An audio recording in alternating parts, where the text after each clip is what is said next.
स्वागत है आप सभी का एफएम न्यूज देख रहे हैं आप और आपके साथ मैं हूं नितिशा बंसल। चलिए शुरू करेंगे बुलेटिन की शुरुआत। सबसे पहले इस वक्त चार बड़ी खबर के साथ, चार बड़ी खबरों का करेंगे विस्तार से विश्लेषण। सबसे पहले बात होगी गुजरात में महासंग्राम की। तमाम दिग्गज गुजरात पहुंचे हुए हैं। खुद प्रधानमंत्री नरेंद्र मोदी आज 3 जनसभाओं को संबोधित कर रहे हैं। उसके बाद बात होगी दिल्ली एमसीडी चुनाव की, जिसके लिए बीजेपी भरसक प्रयास कर रही है, पूरा दम भर रही है और चुनावी प्रचार अपने पूरे जोर पर है। वहीं तीसरी खबर, आफताब का मेडिकल आज करवाया गया है। नार्को से पहले मेडिकल करवाया जाता है और नार्को टेस्ट होने जा रहा है आफताब का। श्रद्धा मर्डर केस मामले में कई अहम खुलासे होंगे इस नार्को टेस्ट के बाद। और चौथी खबर, बात करेंगे पुजारी दंपत्ति पर हुआ है हमला।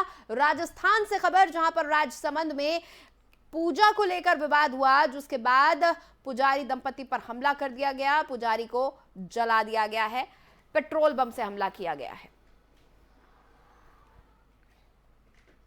और चलिए सबसे पहले बात करेंगे पहली बड़ी खबर की, गुजरात चुनावों की। गुजरात चुनावों को लेकर सियासत गर्मा गई है। राजनीतिक पार्टियों ने चुनावी प्रचार की कवायद तेज कर दी है। मुख्य रूप से बीजेपी, कांग्रेस और आम आदमी पार्टी के बीच जुबानी जंग तेज हो गई है। प्रधानमंत्री लगातार जनसभा कर रहे हैं। वहीं राहुल गांधी भी भारत जोड़ो यात्रा से गुजरात पहुंचकर चुनाव प्रचार कर रहे हैं। आम आदमी पार्टी खुद को कांग्रेस का विकल्प साबित करने की कोशिश कर रही है। तस्वीरें हम आप तक पहुंचा रहे हैं गुजरात चुनाव की। और आपको बता दें कि आज तमाम दिग्गज गुजरात पहुंचे हुए हैं। यहां पर प्रधानमंत्री नरेंद्र मोदी की आज 3 जनसभाएं हैं। वहीं आम आदमी पार्टी लगातार गुजरात में अपना दम दिखाने की कोशिश कर रही है, जनता का दिल जीतने की कोशिश कर रही है। आम आदमी पार्टी कोशिश कर रही है खुद को कांग्रेस का विकल्प साबित करने की।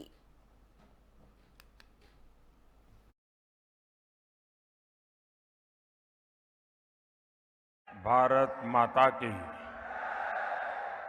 भारत माता की। मंच पर विराजमान गुजरातना मृदु અને મક્કમ લોકપ્રિય મુખ્યમંત્રી શ્રી ભૂપેન્દ્રભાઈ પટેલ, मंच पर विराजमान सौ આગેવાનો, આ વખતે સુરેન્દ્રનગરે જે બધા જ સાથીઓને ધારાસભ્ય બનાવવાનું નક્કી કરી દીધું છે, એવા અમારા બધા ઉમેદવાર ભાઈઓ અને વિશાળ સંખ્યામાં પધારેલા वाला नागरिक भाइयों और बहनों, आज मारू सौभाग्य है कि आ झालावाड़नी धरती पर हेलिकॉप्टर पर थी नीचे उतर्यो अने एमां जिल्लाना तपस्वी संतोना आशीर्वाद मळ्या मने। संतो हेलीपैड पर आवीने आशीर्वाद आप्या। એટલું જ નહીં, ભવ્ય વિજય માટેની શુભકામનાઓ પણ આપી। હું સૌથી પહેલા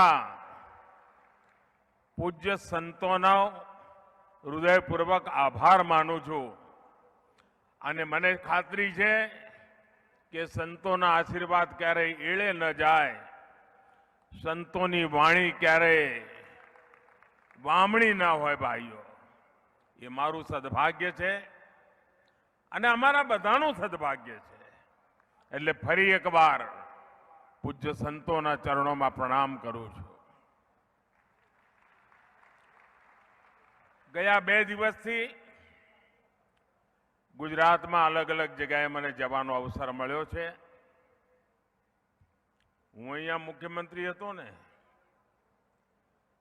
ત્યારે પણ સુરેન્દ્રનગર જિલ્લામાં કંઈ આવું મારા માટે નવું નહોતું। એમ કહેવાય કે છાસ વારે આવતો હતો,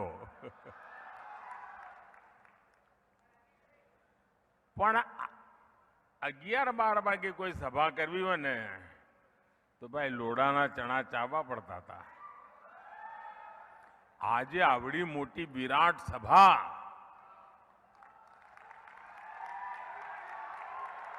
જ્યાં જ્યાં મારી નજર પડે જાણે કેસરિયા સાગર દેખાય છે, કેસરિયા સાગર.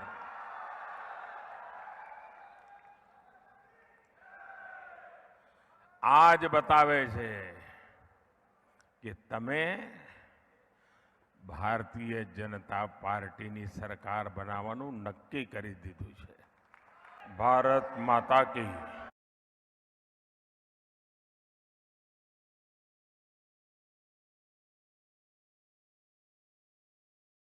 साथ में चुनावी प्रचार अपने पूरे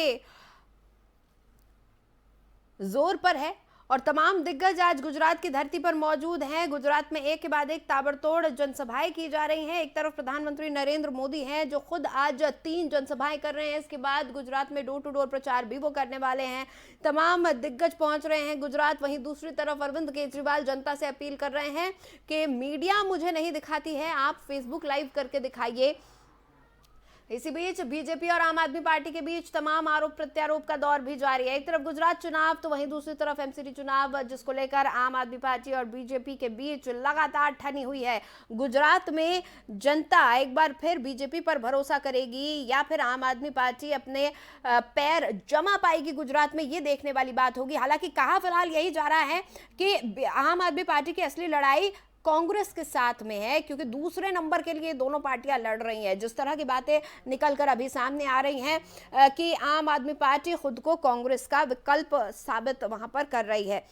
तो तमाम तस्वीरें आपको दिखा रहे हैं गुजरात चुनाव से जुड़ी हुई, जहां पर एक के बाद एक तमाम जनसभाएं हो रही हैं, रैली हो रही हैं और गुजरात की जनता का दिल एक बार फिर जीतने के लिए बीजेपी भरसक प्रयास कर रही है कि जो विश्वास बीजेपी पर गुजरात की जनता ने इतने बरसों से दिखाया हुआ है वो लगातार कायम रहे.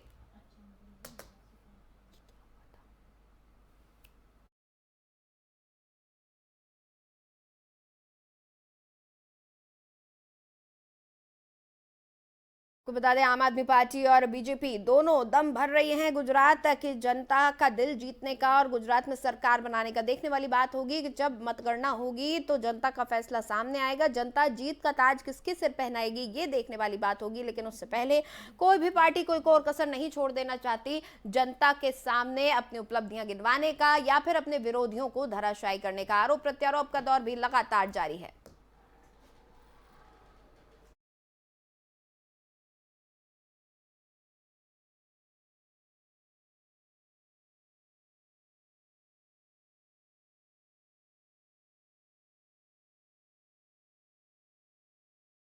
अब बात करेंगे दूसरी बड़ी खबर की. एमसीडी चुनाव जीत हासिल करने के लिए बीजेपी और आम आदमी पार्टी में घमासान मचा हुआ है. बीजेपी ने प्रचार के लिए अपनी पूरी फौज उतार दी है. केंद्रीय मंत्री और कई राज्यों के मुख्यमंत्री राजधानी में जनसभा और रोड शो कर रहे हैं. वहीं आम आदमी पार्टी एमसीडी के कुर्सी की ताकत में लगी हुई है. आपके नेता लगातार बीजेपी पर हमला कर रहे हैं.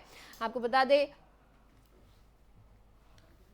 कि चाहे असम के मुख्यमंत्री हेमंता बिस्वा शर्मा हो या फिर उत्तराखंड के मुख्यमंत्री पुष्कर सिंह धामी हो, चाहे राष्ट्रीय अध्यक्ष जेपी नड्डा की बात हो, तमाम लोग बीजेपी के लिए वोट मांगते हुए नजर आ रहे हैं. और एमसीडी चुनाव के लिए, दिल्ली एमसीडी चुनाव के लिए जनता का दिल टटोलने के लिए पहुंच रहे हैं. जनता के बीच में रोड शोज कर रहे हैं.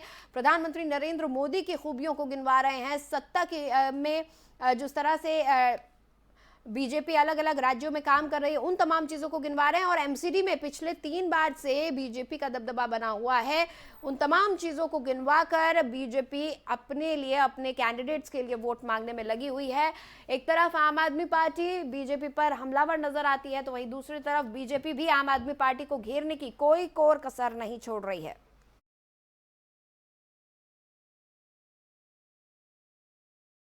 वक्त मेरे साथ अनिल लाकड़ा जी जुड़ चुके हैं जो कि आम आदमी पार्टी से ताल्लुक रखते हैं. बहुत बहुत स्वागत है अनिल जी आपका एफएम न्यूज पर. धन्यवाद धन्यवाद मैम, धन्यवाद. अनिल जी, दिल्ली में एमसीडी चुनाव के लिए बीजेपी तमाम बड़े चेहरों को लेकर आ रही है, तमाम राज्यों के मुख्यमंत्री तक आ रहे हैं। वहीं दूसरी तरफ आम आदमी पार्टी भी पुरजोर कोशिश कर रही है। क्या लग रहा है आपको, जनता साथ देने वाली है? देखिए, पिछले 15 साल से एमसीडी के अंदर बीजेपी शासन कर रही है और इन्होंने बिल्कुल पूरे दिल्ली के लोगों का बिल्कुल बुरा हाल कर दिया। सभी जगह कूड़ा कूड़ा कर दिया इन्होंने और एमसीडी को तो भ्रष्टाचार की भेंट में चढ़ा दिया है इन्होंने। बिल्कुल एमसीडी को बर्बाद करके रख दिया है। एमसीडी के अंदर पास ना तो अपने कर्मचारियों को पैसा देने के लिए, तनख्वाह देने के लिए पैसा है, ना कोई काम करने के लिए पैसा है। बिल्कुल इन्होंने बर्बाद कर दिया है। ये तय प्रधानमंत्री जी को उतार दें चुनाव के अंदर, आपकी बार इनका कुछ नहीं होने वाला नहीं है। क्या लग रहा है, इस एक तरफ गुजरात चुनाव है, दूसरी तरफ एमसीडी के चुनाव है और दोनों जगह बीजेपी और आम आदमी पार्टी एक दूसरे को घेरने में लगे हुए हैं।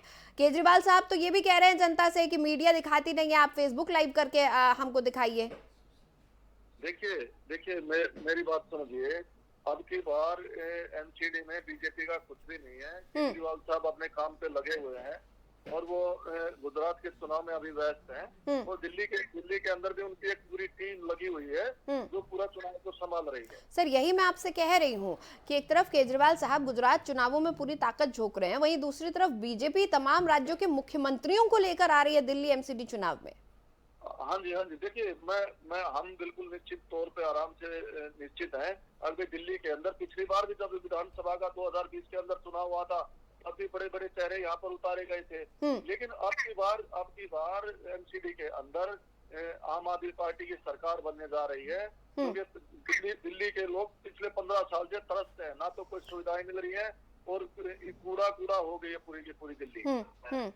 सर, कूड़े की बात कर रहे हैं, धुआं की बात क्यों नहीं करती आम आदमी पार्टी? देखिए देखिए दिल्ली के चारों तरफ आपको पता है, दिल्ली के चारों तरफ हरियाणा बॉर्डर लगता है, यूपी बॉर्डर लगता है। सर, पंजाब बॉर्डर जहाँ पहले अलग सरकार की बात कही जाती थी। हाँ, पंजाब बॉर्डर तो दिल्ली से बहुत दूर है। अच्छा। लेकिन दिल्ली के आस-पास में जिस तरह फरीदाबाद इंडस्ट्रियल एरिया है, मुंडका के पास में यहाँ पे बहादुरगढ़ में इंडस्ट्रियल एरिया है, तो वहाँ का प्रदूषण बहुत ज्यादा आ रहा है। लेकिन हम काम कर रहे हैं, हम पीछे नहीं हट रहे इन बातों से, हम काम कर रहे हैं उस पे। चलिए ठीक है, बहुत बहुत शुक्रिया अनिल जी हमारे साथ जुड़ने के लिए। बहुत बहुत धन्यवाद। तो अनिल लाखड़ा जी हमारे साथ जुड़े हुए थे, आम आदमी पार्टी से ताल्लुक रखते हैं। उनका कहना है कि आम आदमी पार्टी पूरी तरह से संतुष्ट है, अपने काम को लेकर आश्वस्त है कि जनता इस बार दिल्ली एमसीडी चुनाव में आम आदमी पार्टी का ही साथ देगी। Look, that is a case which has caught the conscience of the whole country. Okay, मैं समझता हूँ मेरा उस पर टिप्पणी देना यहाँ पे गलत होगा, मैं ये बोलूँ। बाकी उसके जो facts हैं, they are playing out on the TV screens.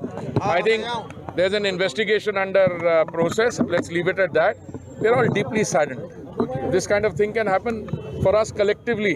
It's a matter of great regret. Sir, but something like this. But otherwise, I don't want. Several party leaders are raising. No, listen to me. Mood Delhi का mood बदला हुआ है। दिल्ली के mood में कोई दिक्कत नहीं है। दिल्ली में भाजपा आएगी। भाजपा पीछे भी आ रही थी निगम में, पिछले 15 साल से भाजपा है। आज जो इसने दिल्ली के मुख्यमंत्री ने झूठ बोल करके, कुछ विपरीत बातें बोल के, कुछ फरीका ड्रामा करके जो दिल्ली का बेहाल किया, बेवकूफ़ बनाया, दिल्ली की जनता समझ चुकी है। दिल्ली की जनता एक एक चीज़ से वाकिफ है। अब इसकी बातों में आने वाली नहीं है, किसी झूठे प्रचार में फंसने वाली नहीं है। जिस प्रकार इन्होंने आंदोलन को शुरू किया ईमानदारी के बेस पे, आज उसका पर्दा उठ चुका है।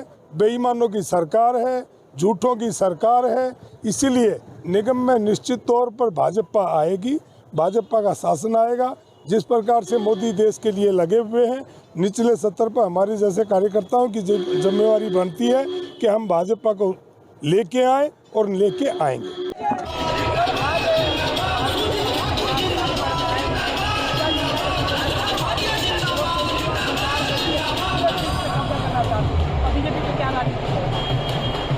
ये एमसीडी के चुनाव है और इस चुनाव के माध्यम से केजरीवाल सरकार को एक संदेश देने की जरूरत है कि भ्रष्टाचार की सारी सीमाएं पार करके हमारे मंत्री जेल की सलाखों के पीछे, इसके बावजूद बर्दाश्त नहीं कर रहे, तो इसका मतलब सीधा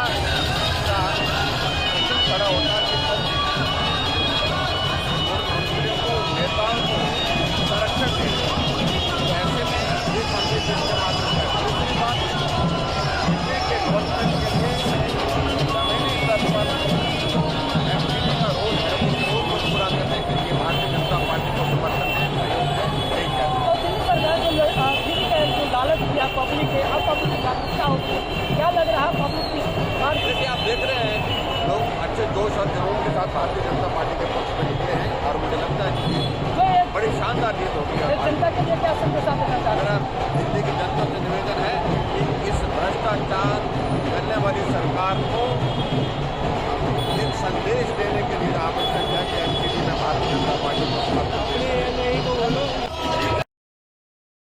चलिए बढ़ेंगे तीसरी बड़ी खबर की तरफ। श्रद्धा मर्डर केस में आरोपी आफताब का नार्को टेस्ट आज नहीं होगा। Forensic psychology division head doctor Puneet Puri ने बताया कि पॉलीग्राफ परीक्षण के लिए व्यक्ति की अनुमति चाहिए होती है। कोर्ट ने टीम को नार्को टेस्ट की अनुमति दी है। अगर उन्हें कोर्ट के आदेश मिल जाते हैं तो 10 दिनों में पॉलीग्राफ, मनोवैज्ञानिक और नार्को टेस्ट के सारे काम पूरे हो जाएंगे। वहीं एफएसएल के एक और अधिकारी ने कहा कि दिल्ली पुलिस का अनुरोध आ चुका है। एफएसएल की टीम 3 दिनों में इस पर काम कर रही है। 3 दिनों से इस पर काम चल रहा है और नार्को टेस्ट करने से पहले कुछ मापदंड होते हैं जिन्हें पूरा किया जा रहा है। आफताब मामले पर सहायक संचालक संजीव गुप्ता ने इस बात की जानकारी दी। आज एफएसएल की टीम रोहिणी के अंबेडकर अस्पताल पहुंची। दूसरी तरफ दिल्ली पुलिस मुंबई के ओजोन अस्पताल के डॉक्टर शिव प्रसाद शिंदे का बयान दर्ज करने भी पहुंची है। वहीं शिंदे वही डॉक्टर हैं जिन्होंने 2020 के दिसंबर महीने में श्रद्धा के गले और पीठ में चोट के दर्द की शिकायत के बाद 3 दिन के लिए उसे भर्ती करवा कर रखा था। तो इस पूरे मामले में कई खुलासे अभी और होने बाकी हैं। पुलिस हर एंगल से जांच कर रही है। इस मामले में मनोवैज्ञानिक, पॉलीग्राफ और नार्को टेस्ट होना है, जिसके लिए तमाम कार्रवाइयां शुरू कर दी गई हैं। आपको बता दें कि आज मेडिकल करवाया गया है आफताब का और ये माना जा रहा है कि अगले 3 दिनों के भीतर इसका नार्को टेस्ट भी हो सकता है। नार्को टेस्ट के लिए कोर्ट से इजाजत मिल चुकी है, लेकिन आरोपी से भी इसकी इजाजत लेनी होती है, जिसके लिए काम किया जा रहा है। उससे भी पूछ लिया गया है आफताब की तरफ से भी इस पर हामी मिलनी होती है। पूरी प्रक्रिया यही सब चल रहा है इस बीच और जल्द ही ये माना जा रहा है कि नार्को टेस्ट हो जाएगा, जिससे पुलिस को आगे बढ़ने में और मदद मिलेगी, क्योंकि लगातार इस मामले में कोशिश आरोपी यही करता रहा है कि किसी तरह से जांच एजेंसियों को भटका दिया जाए। कई मामले ऐसे देखने को मिले हैं जिन पर वो सही जवाब नहीं दे रहा है।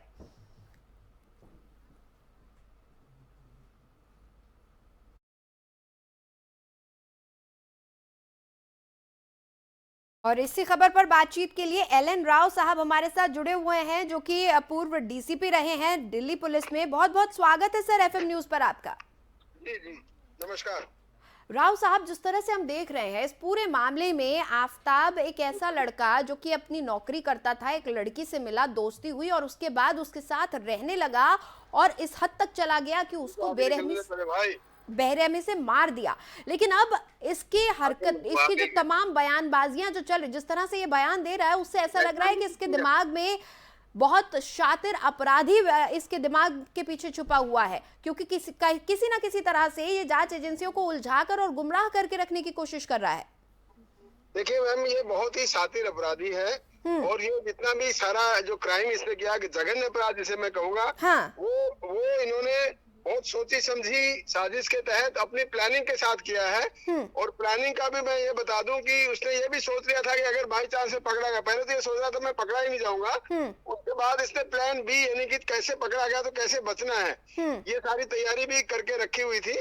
और इस प्रकार से जो झूठ बोलने की बातें जब आ रही है सामने, इसलिए नार्को टेस्ट कराने की जरूरत पड़ी है। नार्को टेस्ट में काफी हद तक मुझे लगता है सच्चाई सामने आएगी। और अभी जितनी भी इसने सस्पिशियस बातें बताई हैं जो पुलिस वेरीफाई नहीं कर पा रही या इसके बताने पर चीजें रिकवर नहीं हो रही हैं, इसलिए नार्को टेस्ट हो रहा है। और भी नार्को टेस्ट में अभी आज और कल तो नहीं होगा, मुझे मालूम, मेरी जानकारी के हिसाब से आज भी नहीं हुआ, कल भी नहीं होगा, उसमें टाइम भी लगेगा, क्योंकि नार्को टेस्ट की स्टेजेस कई स्टेजेस में होता है वो। ठीक है, कितना समय आपको लगता है कि कितना समय लग जाएगा इस नार्को टेस्ट की तमाम जो प्रक्रिया है वो पूरी होने में? देखिए, मैं नार्को टेस्ट का पूरा प्रोसीजर आपको समझा देता हूँ आपके दर्शकों के लिए या सुनने वालों के लिए। पहले इसका प्रिलिमिनरी वो होगा कि प्रिलिमिनरी जांच होगी जो पॉलीग्राफ टेस्ट होगा, उसके बाद इसका बॉडी का फिजिकल और मेडिकल टेस्ट होगा कि ये बॉडी इसको वो जांच लेने के काबिल है कि नहीं है। उसके बाद इसका नार्को टेस्ट के लिए शुरू किया जाएगा और उसमें कोई इसमें मेडिसिन जो डॉक्टर्स प्रिस्क्राइब करते हैं और अंडर सुपरविजन ऑफ डॉक्टर्स होगा, साइकोलॉजिस्ट और सुपरविजन ऑफ डॉक्टर्स के अंदर होगा। और वो जो मेडिसिन है वो इसके बॉडी में इन्फ्यूज, तो वहां तक उस स्टेज पर इन्फ्यूज करी जाएगी जब तक इसका जो माइंड, जो कॉन्शियस माइंड है वो काम करना बंद कर दे, सेमी कॉन्शियस माइंड में रहेगा। तब इससे क्वेश्चन पूछे जाएंगे, जो सवाल पूछेंगे उनका जवाब तलाशा जाएगा। शुरू में ऐसे सवाल पूछे जाएंगे जो हमें मालूम है कि इसका जवाब क्या होगा, जैसे इसका नाम क्या है, कहाँ के रहने वाले हो, क्या पिताजी का नाम है, कितने पढ़े लिखे हो, पहले वो सवाल पूछे जाएंगे ताकि उससे लगे कि हाँ ये सवालों के जवाब देने में काबिल है। उसके बाद जो क्रूशियल सवाल है, करीब उसमें 50, 60, 70 सवाल के लगभग एक लिस्ट बनाई हुई है। उसी सवालों के जो इसी मर्डर केस से रिलेटेड जितने भी सवाल हैं, कैसे मारा, कब मारा, क्यों मारा और मारने के बाद क्या किया, ये सारी चीजें हैं। कौन कौन साथ था या नहीं था, ये वेपन कहाँ से खरीदा, वेपन कहाँ डाला, टुकड़े काट के कहाँ डाले, ये सारे सवाल हैं। करीब 60 के लगभग सवाल इससे पूछे जाएंगे टोटल मिला के। जो मेरी राव साहब, क्या आपको लग रहा है कि आफ्ताब ने इतने बड़े पूरे इस अपराध को इतने सुनियोजित ढंग से जो किया है, इसने अकेले इस पूरे घटनाक्रम को अंजाम दिया है? अपरेंटली देखिए, कोई भी ये आदमी, मुझे ऐसा लगता है इंट्रोवर्ट आदमी जिसे कहते हैं ना, अपने आप में ही मस्त रहने वाला आदमी, ऐसा लगता है। मर्डर केस हो सकता है उसने अपने आप ही किया हो और स्पर ऑफ मोमेंट में हुआ हो या कैसे हुआ हो, क्या पहले से प्लानिंग के साथ हुआ है। नहीं, वो बता रहा है कि वो एक हफ्ते पहले ही श्रद्धा को मारना चाहता था। प्लानिंग ये भी है कि इसको मारना चाहता था, इसलिए वहाँ बॉम्बे में नहीं मार के उसको यहाँ लेके आया ताकि यहाँ लाएंगे, घर से, घर वालों से दूर या कोई और रिश्तेदारों से दूर रखा जाए ताकि इसकी मरने के बाद भी बहुत जल्दी खबर ना मिले कहीं क्योंकि इसको ये तो मालूम था इसके घर वाले इस सरदार से बहुत ज्यादा अटैचमेंट नहीं है, फिर भी वो अपने और भी किसी दोस्तों से दूर लाकर यहाँ पर तब इसने मर्डर किया। तो ये प्लानिंग का हिस्सा है, सोची समझी प्लानिंग के साथ में इन्होंने ये सब काम किया है। ठीक है, बहुत बहुत ठीक है, ठीक है, बहुत बहुत शुक्रिया राव साहब हमारे साथ बातचीत करने के लिए। जी नमस्कार, थैंक यू। रहे थे कि किस तरह से इस पूरे मामले में बहुत शातिर अंदाज में आफ्ताब ने इस पूरी घटना को अंजाम दिया।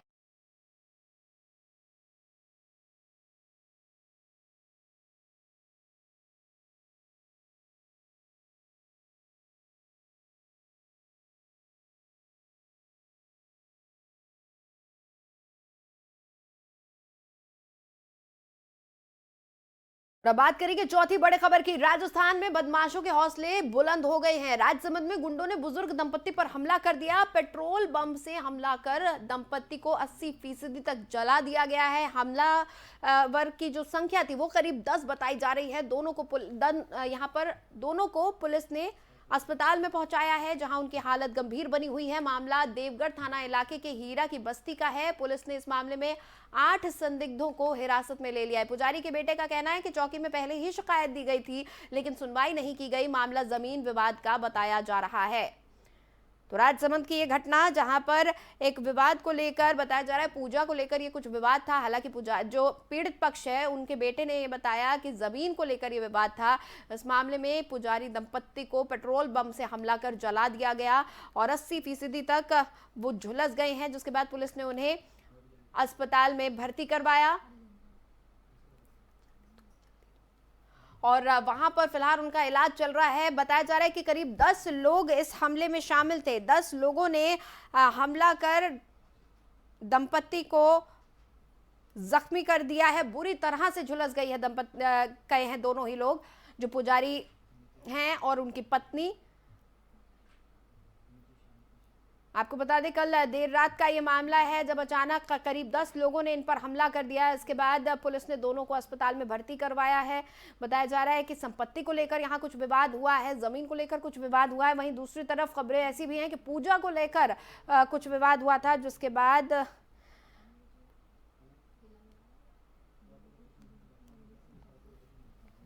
इस पूरे मामले में पुजारी दंपत्ति पर हमला कर दिया गया।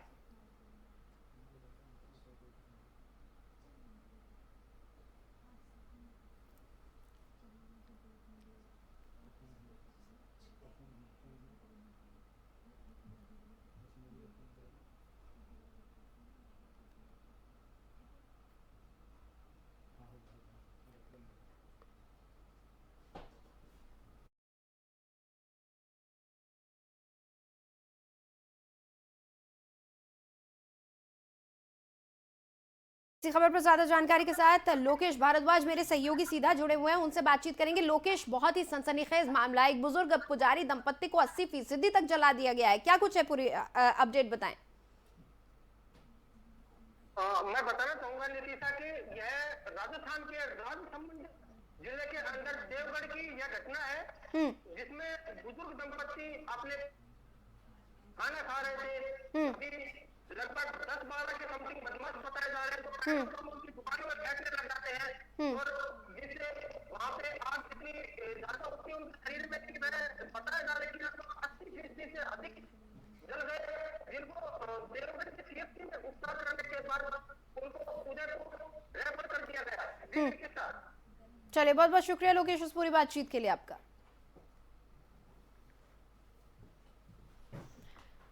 सहयोगी बता रहे थे कि देर शाम सब कुछ सामान्य चल रहा था, अचानक 10-12 लोगों ने हमला कर बुजुर्ग दंपत्ति को यहां पर जला दिया, जिसके बाद 80% तक झुलसने पर दंपत्ति को अस्पताल में भर्ती करवाया गया है।